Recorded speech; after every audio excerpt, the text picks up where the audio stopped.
Hi there, I'm Nicola Chatham and we are back with Leonie Shanahan, creator of Edible School Gardens and author and educator. And I just wanted to ask you, Leonie, lots of people think that they don't have time to grow food or to garden. And I wanted to ask, what are your thoughts about that? How can people save time in the garden? Absolutely, and I get that question all the time. I don't have time to garden, but you've got to rethink what is time. Okay, do you know what? I have time for the garden, but I don't have time for sick children.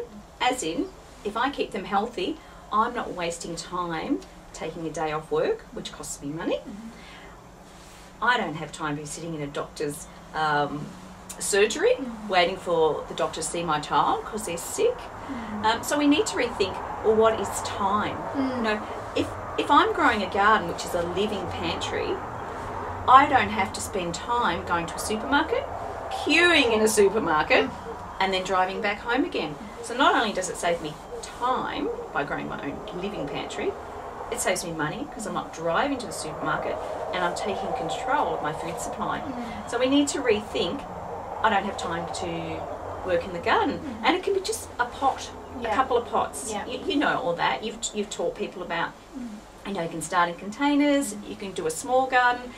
That actually is saving us time because it's building our health. And we could even live longer. Then you got lots more time. You get extra time. I hadn't thought of it like that. That's nice. Bonus. Bonus time. You want extra time? Build a garden. I had a chiropractor who he fed his kids this amazing food. He said that they just didn't get colds and flus. Like, he would go through the classroom and he didn't have his kids at home because they were eating so much live green food. Yes. Yeah. And for the kids to actually be tasting bitter foods and not be constantly feeding their system salt and sugar, which as we know lowers the immune system, actually feeding stuff that's going to keep us well. I've found that as well. People are always saying, you know, how much time does it take you in the garden? And I mean, I don't spend a lot of time in my garden. I keep it pretty low maintenance and I eat very well, but I eat many of the same kind of plants every day and I'm very happy with that. But also, I really find that it saves me an enormous amount of time. I came back from being down in Melbourne for an art exhibition, came back home, had some meat in the freezer, and had all the greens in the backyard, and I didn't have to go shopping for a week. I didn't have to go to the supermarket. And that's empowering. Yeah. You know, I did a similar thing. We'd been away, we'd been sailing, so I had to buy supermarket food to go on the ship. I sort of apologised. Sorry, I have to buy food. Anyway, I'm driving back from the airport, and I thought, oh, there's no food in the house, and I just didn't want more takeaway food. It's like, I just don't need that.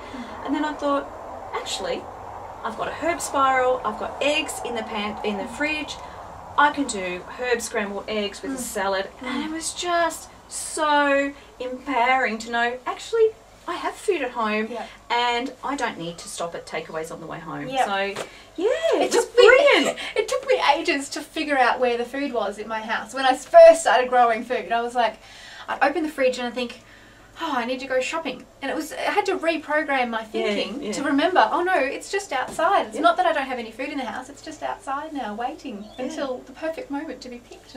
Absolutely. And I love in the morning, like, the first thing I do is pick the food for the salad for lunchtime or anything I'm juicing, and that crunch. You know, when you pick the celery or the lettuce, it just goes, oh, crunch. There you go. I just love it. Yeah, it's cool. It's like, oh, you're so clever. I love it when people come over and you, at the moment I've got snow peas and you're like, have a snow pea, have a snow pea, because then you just know they're going to melt and they're like, oh my God, these are so good. And kids love snow peas. Yes. Like, they fight to get them. Do they? Like, oh, they're all out there, but snow peas just keep giving. Yeah. And it's like, kids, if you keep coming back every few days, there's more. Yeah.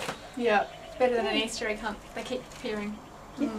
That's it. Well, thanks very much, darling. It's a nice way to reframe our thinking about saving time. Absolutely. I'll be back again. We'll look forward to it. Okay. Cheers. Bye. See ya.